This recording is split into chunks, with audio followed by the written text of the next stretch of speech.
Зовлон дагуулсан дайны хүнд өдрүүдийг мартаж ёслын хувцас өмсөж ингэртэй гавьяаныхаа одонг гялалзуулсан Ахмад дайчид инх цагийн төлөө амиа өгсөн баатарлаг нөхөддөө хүндэтгэл үзүүлэхээр хүрэлцэн иржээ. Арга хэмжээний эхэнд эх орныхон төлөө амиа өгсөн цэрэг эрсийг хүндэтгэн 1 минут чимээгүй зогсож дараа нь хоёр улсын төрийн дуулал игшгэллээ. Оросын албаны улсаас Монгол улсад суугаа онц бөгөөд бүрэн эрхт элчин сайд Азизов ирсэн зочдод мэдчилгээ дэвшүүлсэн юм.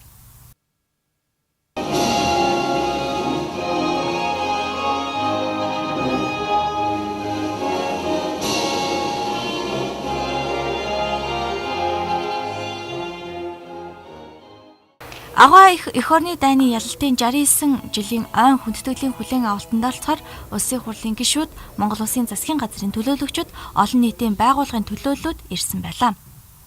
Бид зөвлөлтийн ард түмэнтэй инхийн цагт ч гэсэн дайны буюу хүнд үед ч гэсэн байнгын ахын дүүгийн холбоотой байдаг.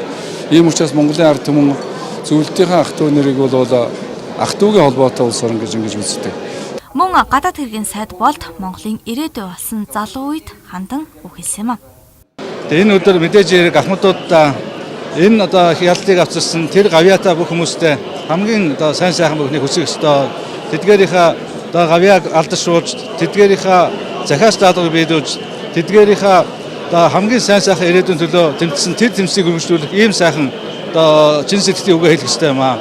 Тэртех 1941 онд Монголын ард түмэн чадах бүх зүйлээрээ зөвлөлтийн аримд тусалж бүгдийг фронтод бүхнийг ялалтын төлөө гэсэн үгийн урай болгож байсан.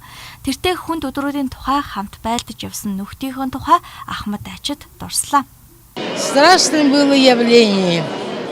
Мой отец Их амар байсан. Миний аав ирж дайн эхэлсэн гэж хэлэх үед би жоохон байсан. Тэр үед би дайнд явчихвал та нар минь яаж амьдрандаа гэдэг байлаа. Манайх 7 хүүхэдтэй ээж маань сайлчин хийдэг байлаа. Гэсэн ч аав ах хоёр маань дайнд мордоод 3 жилийн дараа л иргэн ирж байсан юм. 1941 онд эх орны дайн ихэд би 16 настай байсан. Зөвлөлт талбайт улс улаан армийг дэмжих хэрэгтэй юм байна гэж би өөрөө ойлгосон. Тэгээд өөрийнхөө адуун сүргээс 6 морь аваачиж шинжлүүлээд 3 морийг бэлгэлж өнгөө өгч байсан. Улаан айрамтай. Тэгээд 1945 оны чөлөөлөх дайнд оролцож дэлхийн 2 дугаар дайны Ахмад дайчин болсон. Эндээ би бахархаж явдаг. Арга хэмжээний хүндтэй зочдын нэг нь Оросын албаны улсын нэрд дуучин хөгжмийн найруулагч Максим Леонидов байлаа.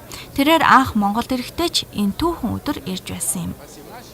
Дорогие мои далекие монгольские друзья. Хувь заяагаар би дахин энэ өдөр Монгол найзуудтайгаа мэдчилж байна. Энэ завшааныг ашиглаад бүгдэн баяр хүргэж, ад жаргалтай дайн дайжингүй анх тайван амьдралыг хүмүүст хүсэж байна. Баярын мэнд хүргэе.